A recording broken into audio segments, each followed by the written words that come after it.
Today, thanks to the quick action of my administration over the past few days, Americans can have confidence that the banking system is safe. Your deposits will be there when you need them. Small businesses across the country, the deposit accounts at these banks can breathe easier knowing they'll be able to pay their workers and pay their bills. And their hardworking employees can breathe easier as well. Last week, when we learned of the problems of the banks and the impact they could have on jobs of small businesses and banking system overall, I instructed my team to act quickly to protect these interests. They've done that. On Friday, the government regulator in charge, the FDIC, took control of Silicon Valley Bank's assets. And over the weekend, it took control of Signature Bank's assets. Treasury Secretary Yellen and a team of banking regulators have taken action, immediate action. And here are the highlights. First, all customers who had deposits in these banks can rest assured, they'll be protected and they'll have access to their money as of today.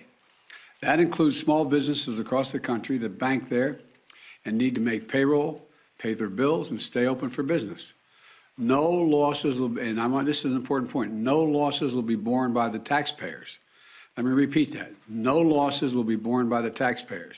Instead, the money will come from the fees that banks pay into the Deposit Insurance Fund. Because of the actions that our regulators have already taken, every American should feel confident that their deposits will be there if and when they need them. Second, the management of these banks will be fired. If the bank is taken over by FDIC, the people running the bank should not work there anymore. Third, investors in the banks will not be protected. They knowingly took a risk, and when the risk didn't pay off, investors lose their money. That's how capitalism works. And fourth, there are important questions of how these banks got into the circumstance in the first place. We must get the full accounting of what happened and why those responsible can be held accountable. In my administration, no one is above the law.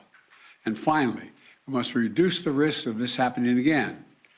During the Obama-Biden administration, we put in place tough requirements on banks like Silicon Valley Bank and Signature Bank, including the Dodd-Frank law to make sure that the crisis we saw in 2008 would not happen again. Unfortunately, the last administration rolled back some of these requirements. I'm going to ask Congress and the banking regulators to strengthen the rules for banks to make it less likely this kind of bank failure would happen again, and to protect American jobs and small businesses. Look, the bottom line is this. Americans can rest assured that our banking system is safe. Your deposits are safe. Let me also assure you we will not stop at this. We'll do whatever is needed.